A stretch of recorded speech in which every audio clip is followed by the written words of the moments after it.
It's a very big day, not just because it's post Grammys and Scott Wolf is here. Bjorn hasn't been this happy at work for like a decade. When was the last time Gaga had a big pop hit? Well, in my opinion, this is... Oh my God, Bjorn, just give me when was the last time? I've been waiting since 2013 for a song like this, and it's so good. I legitimately had to shower last night because I was running around my apartment before I went to bed. He's not kidding. He's not kidding. You may have to shower after today's show. Maybe. When it started. Every day. Here we go. Let's make it a good day. Every day. We do it our own way. Sing it out every day. Yeah, let's make it a good day. Every day. Oh, no matter what they say. Oh, yeah. Now, here's Jason.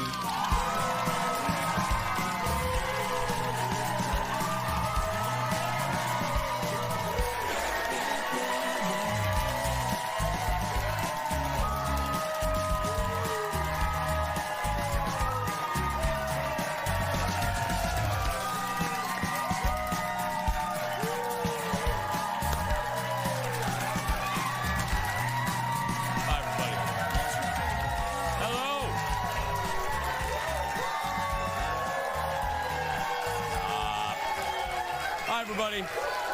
Oh, please. Oh, please. You guys.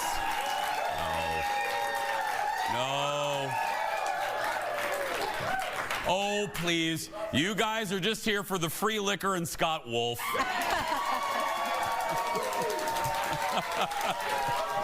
It's true. Yeah. You guys can't fool Falen and me. Anyway, hey, welcome to the show, everybody. First up, let me ask you this. How far would you guys go for a delicious cinnamon roll? Across the country. Falen, thank you. Yeah. You would drive across the country. Yeah, That's why right, not? yeah. How about going to jail, Falen? Nah. No? Okay. Police in Atlanta say someone, this is not a joke, broke into a shopping mall and stole cinnamon rolls from Cinnabon. That's right. They did it in the middle of the night. Police shared this picture on social media saying, breaking into a mall for a midnight snack is not smart. The county jail has food, but trust us, it's not Cinnabon. That's right. You got that. I love it. The police are writing our monologue jokes now. I love it. That's right. She would go to jail for a good meal, right, Falen? Say hello to Falen, everybody.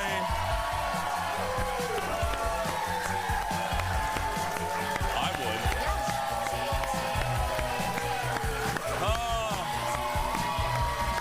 Maybe not jail. Yeah. How you doing? I'm good. Happy Monday? Happy Monday. My dad has said that food in jail isn't that bad, actually, so. My dad said the same thing. Yeah. In Indiana, I can't speak for Minnesota. That's right. He said he caught up with a lot of friends also. I mean, you know. He said it was nice and relaxing. What's up, Bill? How you doing? Yeah. I'm not kidding. Yeah. I'm not either. Yeah. Both of our dads from Indiana. That's right. Good time. Yeah. Hi, Indiana. Over the weekend, Colin and I went to my nephew's birthday party. My nephew Elijah. Now, try to keep track of the names. So Elijah has a nephew, Finnan, my other nephew, Finnan. Elijah's 3, Finnan's near 5. So a couple months ago, I go to the 5-year-old's birthday party, Finnan. I love this kid. And we go to the birthday party, and we were allegedly told to not bring presents, okay? So we get to the birthday party. Everybody brings the kid presents. And thank you. And then here sits the gays, you know, like a presentless. You didn't bring a present? I didn't bring up thank you. That's my. So I look at Colin and I'm like, I'm gonna kill you when we get home. Yep. I'm gonna. And then I'm looking because you know the relatives are looking at us, and this is what I'm thinking. They're looking at us, going, I know you gays have some money. You know what I mean? And I'm sitting here, so everybody, and then Aunt Tammy, I'm calling her out. She's showing us up. She bought the kid like a horse, you know, and like a '69 Chevy, and you know the kid. And then Colin and I are sitting there like, You didn't even get the kid a Hot Wheel? Nothing. Oh, God. So yeah. this weekend was Finnan's brother Elijah's birthday, and I looked at Colin and I go, we are buying that kid a timeshare. I don't care what we're doing. We are bringing in a zoo. I don't care what we have to do. We're not going to be shown up by Aunt Tammy again. So we went to the Walmart. I went into Walmart, and I looked at this little Target Walmart team member. She goes, hi. And I go, hi. Wrap it up. And she goes, what? And I go, the entire toy department. Just wrap it up. I want it. I want everything. It all. Yeah. I want everything. Yeah. Everything. She was wrap it all up and deliver it to Elijah's house. But no, we got him a Sonic the Hedgehog. The kids love the Sonic now, so I got him that. And then Finan, I had to get him something to make up for the disaster. So then I bought him some He-Man toys, because like me, he likes He-Man. So thank you. Yeah, so. Yeah. So you're back on track. I'm back on track. Okay. I mean, we were very popular on Saturday. Good, we were very popular. I don't like when I had to beat Aunt Tammy. Yeah, understandable. I don't like when there's a trap situation when they're like no presents and then everyone still brings it and then you're like, I was trying to follow the rules. Yes. What are the rules? They always say like if your wife says don't get me anything for Valentine's Day and then you don't get her anything for Valentine's Day, she'll kill you. So just don't end up on an episode of Snapped is all I'm saying. Yeah. Like just get something small even if they say no gift. Do you ever tell Jake that? Don't get me anything? Yeah, but I do actually mean it. I don't want, like for Valentine's Day, I don't want anything. I don't either. I mean, if you want to get me like a little cake, a sheet cake for me, that's fine. But I don't need like a necklace, you know? You want to give me? Yeah. Yeah. We'll both take a sheet cake. Absolutely. That's right. Let's get started, everybody. It's time for the hot dish. Roll it, Leo. Round up a hot topic served in a convenient casserole dish. Let's get started. You know where we're going to begin. History at the Grammys. For the first time ever, Beyonce won the biggest award of the night. Look at this. The Grammy goes to Cowboy Carter.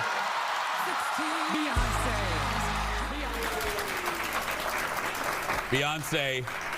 Look how big Blue Ivy is. I mean, I remember, anyway, when she was a kid, Beyonce wins Album of the Year for her country album, Cowboy Carter. She's been nominated 4 other times in the category.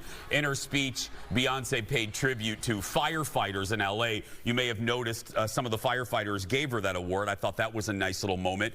Before winning that award, Beyonce took home Country Album of the Year, and her reaction, look at this, her reaction is like a meme now. Watch as Taylor Swift reads her name and then look at her reaction. Hold on, okay, Cowboy Carter, Taylor says, blah, blah, blah, and... Well, I mean, yeah. That's been my face every day of 2025. Yeah. Well, she got completely snubbed at the CMA, so I think she was genuinely surprised. Yeah. I used it last night as my meme was when the teacher called on me in school and I was chatting with my friend and I have no idea what the question is. Right, yeah. Like, oh gosh, what are we talking about here? Yeah. Look, I saw some friends of mine on Facebook that were like, man, you know, Patsy Cline's rolling over in her grave. I don't mean to, but I just think when she talked about genres, art is pushing the limits of the genre. There's nothing wrong with people leaving. I mean, Taylor Swift left country to do pop. You know, and people switch genres all the time. That's art. I don't mind it at all. Yeah. I mean, I get why the country artists are upset because no one wants Beyonce in their category. Like, I would. There is that. I'd be like, great. Yeah. Great. Now what are we gonna do? Yeah. There is that. It does. I wouldn't want Beyonce in my category in general, but No. oh no, I don't stand a chance now. So I get that to a degree. Yeah. Yeah. Breakout star Chappell Rowan won Best New Artist and brought the Pink Pony Club to the Grammys. I'm just having fun on the stage in my heels. It's where I belong down at the Pink Pony Club. I'm gonna keep on dancing at the Pink Pony Club. The biggest hits of the year. By the way, that's her first. That's her first Grammy win, and if the Fox executives are watching, we would like that pony for our set next year. Just, yeah. Yeah. Come on. I'll come out of the curtain every day on the big yeah, that would be wonderful. Yeah. I was so impressed by the Grammys in general last night, but the Best New Artist category has me so excited. It was I think the most talented Best New Artist category I've ever seen. Like when they did the montage of performances, wow. I mean, just incredibly amazing. And I always trust you because Falen, again, hugely popular radio show, Top 40, Falen and Colt on KDWB. If you say that, I'll take that to the bank and cash it. Yeah, there's one artist that really stood out in that category, which I think we're getting to, but we play one of her songs, but I don't even think it's even close to her best song. Well, you are a broadcast professional because one of the performances everyone is talking about came from Doechii. I was a little fan, and I walked away from this performance a big fan. Look at this. Make a few bands and switch drives, they switch. Now they flip scripts like B-sides. Who these guys? Only thing switching on me is big thighs. I did the black slugs, then I did the clown face. Took them to the swamp meet, that was on a Saturday. Mud on a Prada boot, and that was on a bad day. I'm the hardest rapper. Grammys, put your hands up.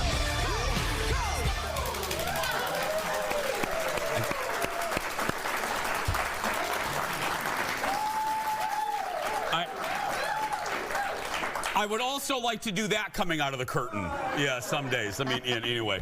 The crowd gave her a standing ovation. No joke. I don't think I'm too off base on this. You know what this did? I think this performance did. Maybe you'll disagree. In 1999, Ricky Martin performed at the Grammys, and it was a transformative moment where people liked Ricky Martin. They were aware of Ricky Martin, but that performance just catapulted himself. I think for people like me that didn't know a lot about her, I am now a super fan. That whole performance was a showstopper. Yeah, she's very underrated. I would say, obviously, the hip-hop community very, very much aware of Doechii. But yeah, that'll bring her to, I think, a popular forefront, which she deserves. I mean, I was turned on to her a long time ago. She did a Tiny Desk performance, and I was like, she's unreal. She has a very cool flow. It's like kind of an old-school hip-hop, like Lil' Kim, and people really respect that. So anyway, I thought she was phenomenal. Well, earlier in the night, yeah, Doechii became the third woman to win Best Rap Album, and her speech brought tears to the crowd. Watch this. I know that there is some black girl out there, so many black women out there that are watching me right now, and I want to tell you, you can do it. Anything is possible. Anything is possible. Don't allow anybody to project any stereotypes on you that tell you that you can't be here, that you're too dark, or that you're not smart enough, or that you're too dramatic, or you're too loud. You are exactly who you need to be. I love her. I love her. We have more Hotdish and Scott Wolf when we come back. Back in a moment.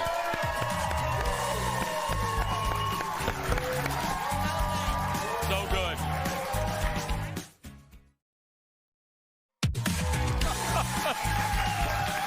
By default, I mean. Come over. Welcome back, everybody. Lady Gaga, y'all, wants us to dance. During the Grammys, Lady Gaga dropped her latest single called Abracadabra. Listen.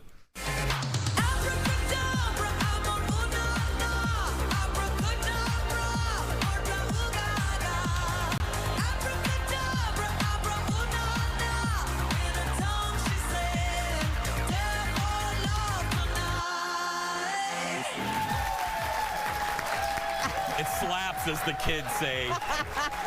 The song is part of her upcoming Mayhem album out in March. This is the song I was referring to in the cold open.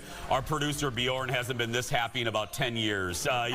He's the biggest Gaga fan, and he hasn't stopped dancing all morning. Yeah, there's a lot that happened in Hollywood before the Grammys even started, from red carpet snubs to naked people. That's right. Audience, give it up for Branson from TMZ. Hi, Branson. Hey, good morning, guys. How you doing? Hi, buddy. Okay, Branson, tell us about Kanye and his wife, please. Well, this was actually a very surprise appearance. Kanye West has not been at the Grammys in 10 years. The last time we saw him on that red carpet was in 2015. So when he showed up last night here in Los Angeles, a lot of eyes were on them. And let me tell you, just a couple minutes later, way more eyes were on them with Bianca Censori. She was wearing a black fur coat initially when she was on the carpet. And at one point, she dropped that coat. I know it's censored right there, but let me tell you, she essentially was wearing nothing. She wore a see-through plastic cover over her body in what I thought she could never be more revealing than she has been for the last few years now, but this run just takes the cake. And what's really interesting, too, is that they actually didn't even go into the event, despite Kanye West being nominated for one of the best rap songs. He did not go in the event. The two left on their own fruition. They got in a car and took off. We saw them at an after party later on. She was wearing a little bit more clothing at the after party, but not much, you guys, not much. So just really crazy to see them there, and despite the fact that they didn't even go into the event, I think he just wanted to, you know, cross some attention to him. Yeah, by using his wife as a prop. Next, Yeah. Babyface was being interviewed on the red carpet, but this made me so uncomfortable. Babyface got snubbed for somebody else. What happened?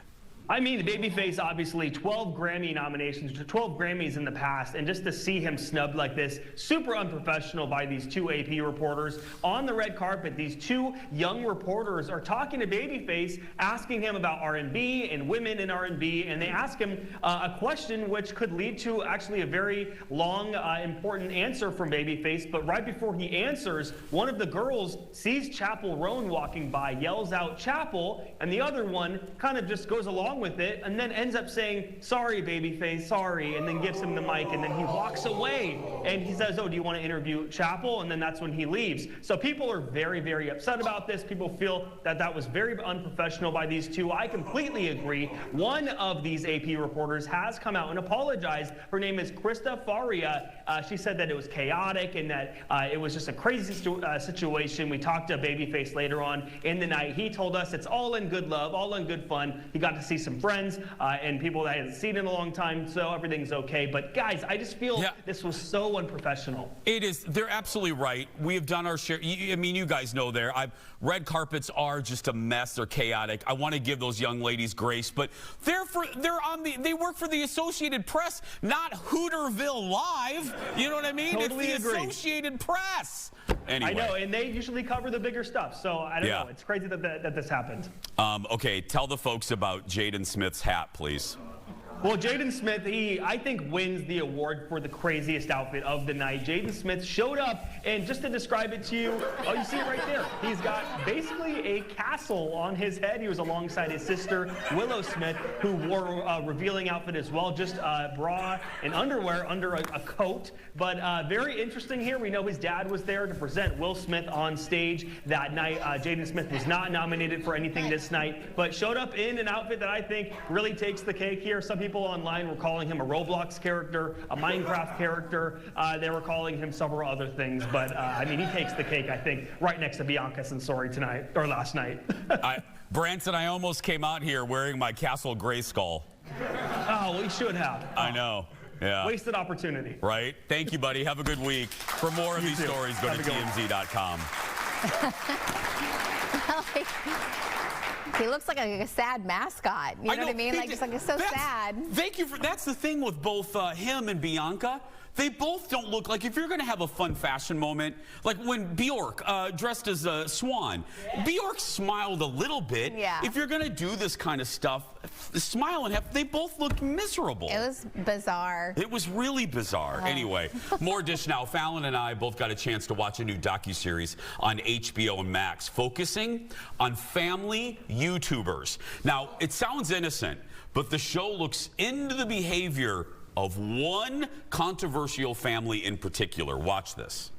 Micah, this mommy YouTuber, was saying it's quicker to adopt a child from China. Huxley in particular brought so much viewership to their channel. And then 2.5 years later, he had just disappeared. People were asking, where is Huxley? People get death threats for things more innocuous. Sickening. Making death threats against this family, that's unconscionable. There's more to the story than just what you can show in a few videos. Fans had been waiting for an update still a lot of questions. Do you think they adopted him for the views?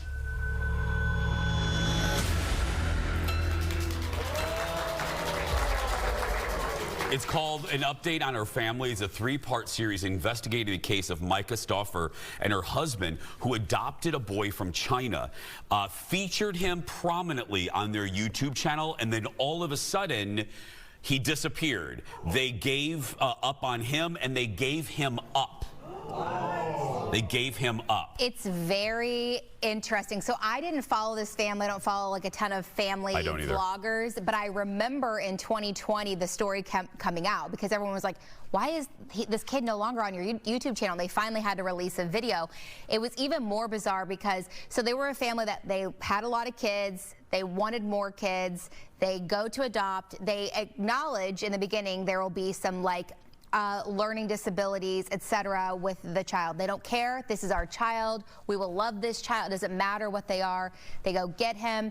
And then the kid was with them for 2.5 years. She then gets pregnant. And then all of a sudden the kid disappears from her YouTube channel, basically. And they haven't been online since. They released a video in 2020 and they haven't been online since. They got dropped by all their, you know, they made money on the backs of their family. They had endorsement deals from, you name a brand, Barbie, Walmart, Target, Kate Hudson's Fabletics, and they all disappeared. And then the internet does what the internet does, and they did some sleuthing, and they found that she had posted a video. I don't want to give that away. Anyway, watch it for yourself. Just know, and it's also a little nuanced. Like they bring in that other mom, or like episode 3, that talks about the fact that yes, people ganged up on this family and they deserve a little bit of it, but she also, this other mom did the same thing where she rehomed a child that she had adopted from another country and brought a different, so I'm glad they did some balance, but ooh, even with the balance, you cannot not look at this family and go, you gave up on that kid. Yeah. It's not a tractor that you can return. You know what I mean? It's a kid. If you don't like the kid, you can't return it to Walmart. Right. You know? Right. It's an interesting and difficult watch what people will do to get views and clicks, and how you have to keep upping the ante. Basically, you're like, oh, and like other YouTubers, they're like, we hate to admit it, but the more crazy the thumbnail or the headline is, we know we'll get more clicks. It's why these families do crazier things to get attention. And it also opens up the question, and they put it really well in the documentary, in about 10 years, in about a decade, all these kids that we all see now on all these family vlogs, they're all going to be grown up. Are they going to sue their parents? Are they going to be mad? Are they going to be, I mean, look at kids that are featured on reality shows, the Kate + 8 family and the Duggars. And these kids don't sign up for this. They don't sign up as a child to be featured in YouTube and have their most vulnerable moments, their medical, like you said, this one mother showed her son bleeding from his mouth, going to the dentist, and that's the thumbnail. His empty tooth, and I'm like, when he gets to be 30, is he going to be mad at his mom for doing this? Very possible. Just for a Target gift card? Yeah. You know, It's true. Anyway, no. We have a very special guest when we come back. Back in a moment, everybody.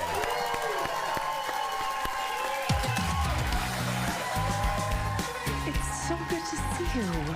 He's the star of one of the biggest hits of the new TV season, but we've loved him for a long time. What are you talking about? Coming up in just a little bit, our special guest for the rest of the hour. I've decided to name you interim chief. Effective immediately. The star of Doc on Fox, Scott Wolf. It's my birthday present. But again, we've loved him since Party of 5. That and more when we come back.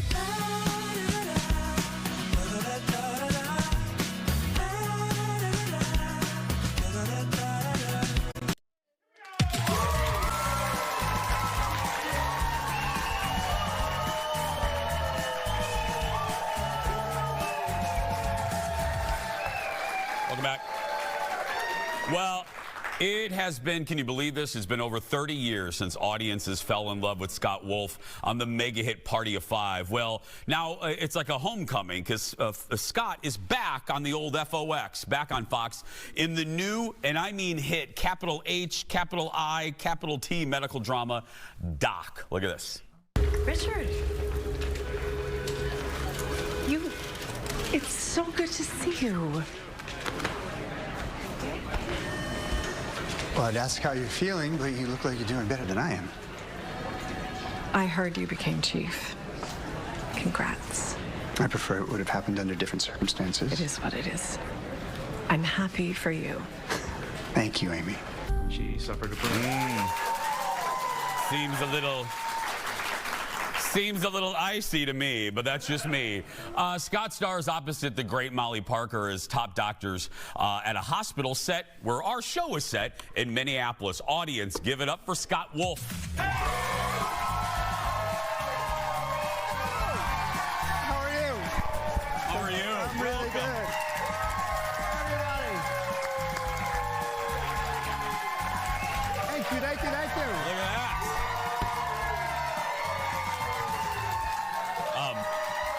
That's the sweetest.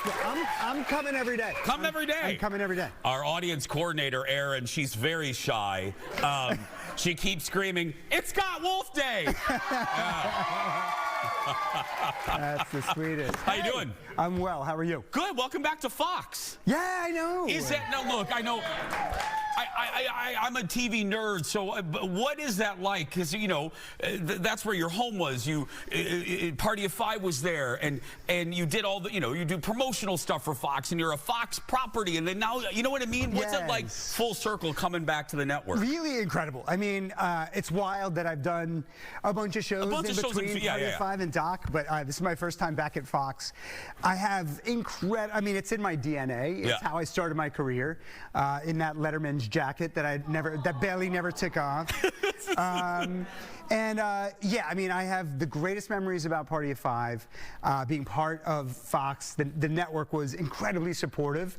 You know, we were a show, we went on to do really well. We did 6 seasons, but people forget that we were endangered in the beginning, right? Yeah. So we were, every week, the numbers were at a point where they were like, we could get canceled at any time. And we loved telling these stories and playing these characters. And the idea that at any moment we could have the rug pulled out from under us was really scary. But the fact that Fox stood by us really let the show grow. Eventually, in our 2nd season, wound up winning a Golden Globe for the show, which was incredible. I have so much love in my bones for Fox, and to be back on a show, not just a show, but another show that feels emotional and smart and engaging to an audience in a way that's so full is incredibly rewarding. Well, and thank you. The FOX. Fox won't have to have any patience with this. It must feel great to know out of the box this damn thing is a hit. It's doing really well. It's doing really well. It's doing great. I mean, look, you make these shows and hope for the best. You just don't know. You don't know. I mean, what you do know, what I'm lucky enough to know with Doc, and same with Party of Five, but very much with Doc, is that we're making something really good, something really special. It's a hospital show. There have been hospital shows since the dawn of the medium, and there's a reason for that. I think people, this touches all of our lives. It's a catalyst for so much drama. I mean, it's a facility that's, it's life and death all the time. And then on top of it, our writers, producers, and the creator of the show, it's based on a true story, and so it runs so deep emotionally that to see audiences grabbing onto it, similarly like that happened with Party of Five, where the hope is that people get so involved with these characters and the stories that you just kind of fall into your TV, and an hour later you're like, whoa, I was just in Minneapolis. With this team of incredible doctors, and really proud of the show and super excited that audiences seem to be eating it up. And for people that missed it, the log line basically is, the tagline here, Molly's loses her memory for what, 8 years, or wipes out 8 years of her life. Gets in a terrible car accident, 8 years of her memory are gone. And then you kind of Kind of what? I don't know if you're nice. Are you nice? Are you a good guy? Me? Because you have, not you. Okay, I know you're a good guy. Yeah, I'm an okay guy. But your character, let me ask you this. You have a secret. I do. Do you know, does Scott Wolf, have you met with the creator? Do you know what the secret is? I do. Yes. Ooh, it's scandalous. Well, so we're not spoiling much. We don't spoil shows on this. Right, No. Right off the bat, Molly's character, Amy, makes an accusation.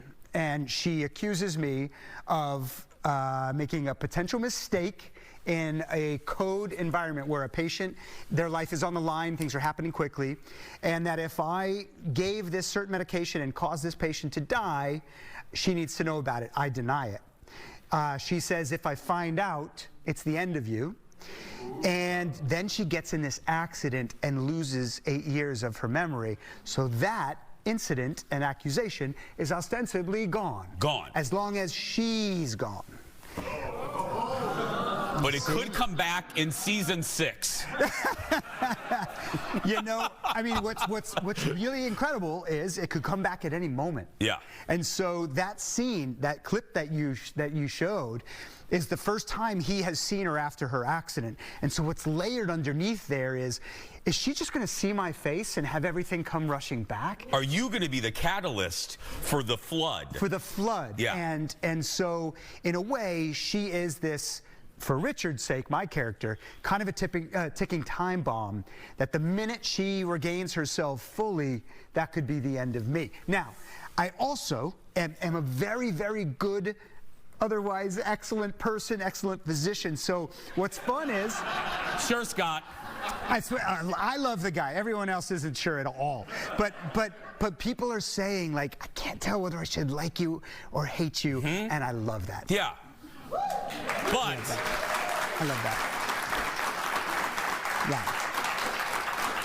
But personally, we like Scott so much, he's here for the rest of the hour. We'll be right back. Back in a moment. Thank you so much. Thank you.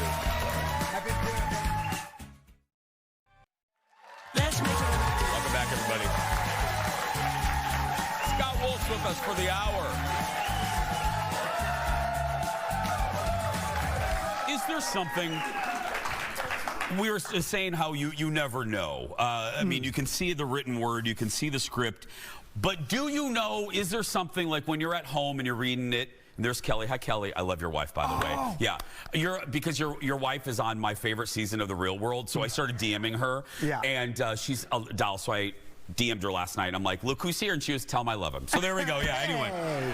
But when you're sitting there with your family and you're reading the script, do you have a little spidey sense? Do you read it and you go, there's something different in this? You do. I feel like, yes, there's something about certain material that just does elevate and rise above. And, you read a lot of things, and in this case, yes, there's something incredibly special about the material. You also feel like, from the first time I read it, I felt like I knew all of these people, which is very hard to do. In a pilot. In a pilot. Yeah.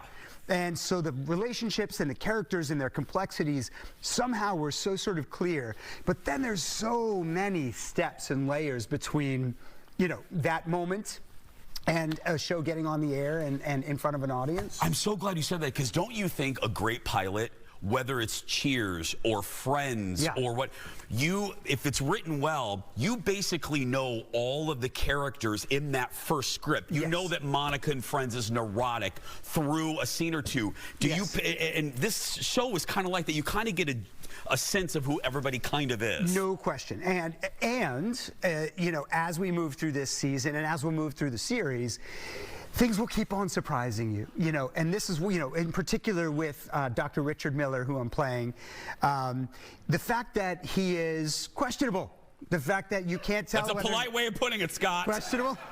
that he's maybe good, maybe bad, he's maybe nice, he's maybe not. And just when you think you know who he is and how you feel about what he's doing, this show is going to throw a curveball at you and reveal more information about him and challenge everything that you think. And that's true of every character in the piece. So while it starts out, yes, these are like clear human beings, not TV characters, but I feel like I know these Flushed people. out, rounded. And then you, as an audience member, can kind of fly into the environment and go like, oh, I would kind of be that person. Or, you know, challenge yourself to go, you know, how do I feel about what they're doing and what would I do in that situation?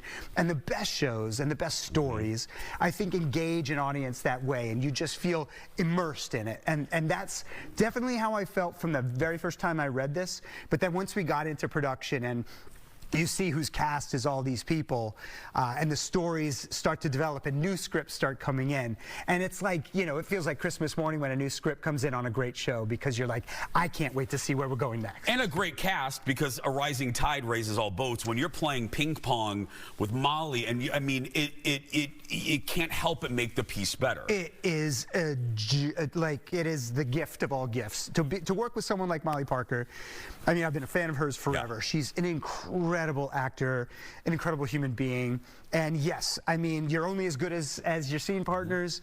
Our relationship through the course of this season is one of the most beautiful, complicated relationships I'll ever get a chance to play. And to do it with somebody who is at her level in every way, I can't say enough about it. I am proud of the work I'm doing in this show, and I owe most of it to Molly. Yeah. We have about 30. We'll come back. We have about 30 seconds. Yeah. Is it right? The research they did. Is this your fourth time playing a doctor? It is. It is. Yeah. I mean, couldn't you just I mean, you should have a medical license by now. A doctor. I mean, you know. Yeah. I'm basically a doctor. If Erin passes out, would you be able to help her? I'm on it. Okay. I will spring up from this couch. You're in good hands, Erin. You're in good hands. I've picked up a lot over the years. Played 4 different types of doctors. You do not want to look up from the in an operating room and see me with a scalpel over you. But if you've got some symptoms you need to kick around after the show, let me know. Erin will start coughing soon. That's right. Yeah. We're going to take a break. More with Scott when we come back. Back in a moment.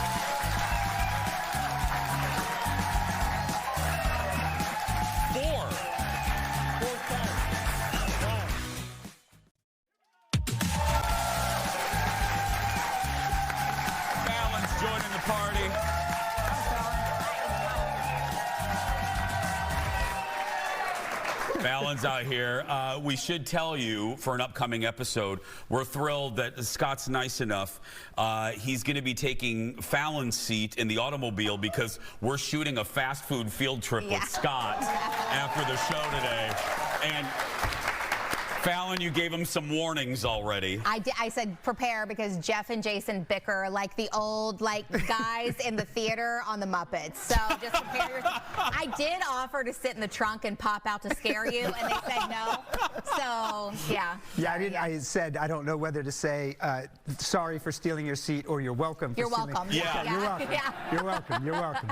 Let's take a look. I mentioned her a little bit ago. Let's look at your beautiful family. We have a shot here of Kelley and the whole family. Oh, just Kelley, yeah. Oh, that is my way better half. Oh, how did you guys meet, Scott? So we met on kind of a blind date. Did you? Yeah. So a mutual friend, there was a charity that we both were involved in, and a mutual friend set us up, and we were both living in New York City at the time. And yeah, I went to this restaurant. I had invited her. She was almost an hour late, Jason. And you waited? I waited. You waited? I would have pieced out.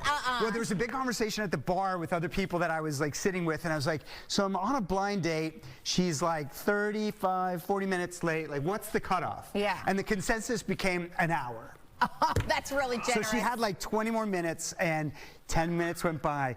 At 4 minutes before the cutoff where I was going to leave, she showed up. And thank God, she's the best thing that will ever happen to me, her and our kids. Yeah.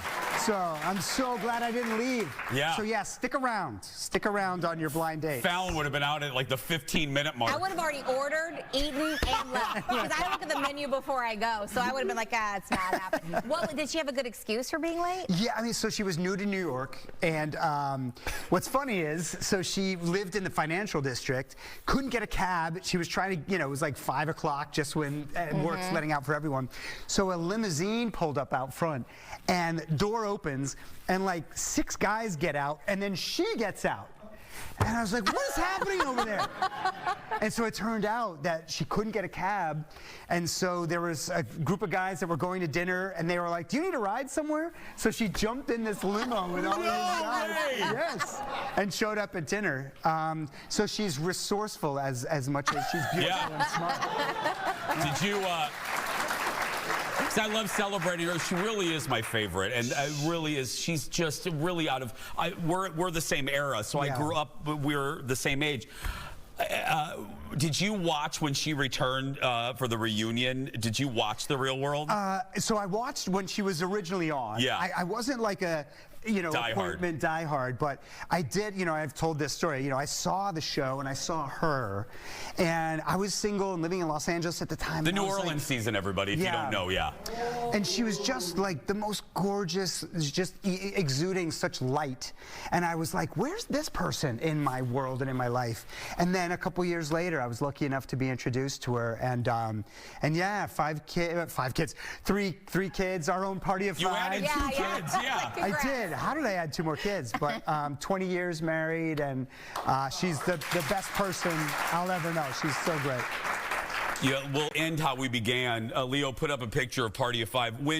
When you see pictures from that era, because my God, that was just a mega hit, as we said at the beginning, what do you think of? What runs through your mind when you're looking at photos from that time? I'm grateful. I think more than anything, I'm grateful. I got a chance to start out on something that was so well done, so high level, gave all of us a chance to perform at our highest levels. And so when you're introduced to the world that way, it really makes a difference. Thankfully, I look at that kid in the varsity jacket. I don't have to look back and think, oh man, I wish I had appreciated it when I was doing it. I knew how lucky I was to have a gig like that, to play a character like that. 30 years later, people still run over to me at airports and they're like, Bailey was this and Party of 5 was that. And they're so emotionally connected to it that it's the most meaningful thing. And to land that plane, to be on another show on Fox now, where people are that kind of emotionally invested, that full circle of that is just chef's kiss. Too hard to even put into words how great it is. Last hard-hitting question. We have we have 10 seconds. 10 seconds. How many times a week does someone come up to you and sing the theme song to Party of 5 to you? Oh, I hear a lot, probably 8 about Party of 5. I only get the theme song like twice a year. Okay, perfect. Good. Yeah. Give it up for Scott, everybody. Like we said, Scott's going to be on Fast Food Field Trip. But also, watch Doc. New episodes air Tuesday nights on Fox. We'll be right back. Back in a moment. Thank you, my friend. Thank you. We'll make fast food painless. Happy birthday to everyone celebrating at our birthday club today. We love them. They get that sash. Thanks to our partner, Home Furniture. Sign up at eventbrite.com, everybody, when you get your audience tickets. And thanks again to our partner, Home Furniture. And don't worry if you can't be here on your exact birthday. We're not going to stop you at the door, for heaven's sake. We'll give you a few days before and after. But look, if your birthday's in February, don't be walking in here in August. We'll be right back. Back in a moment. It's my birthday. 4 months ago.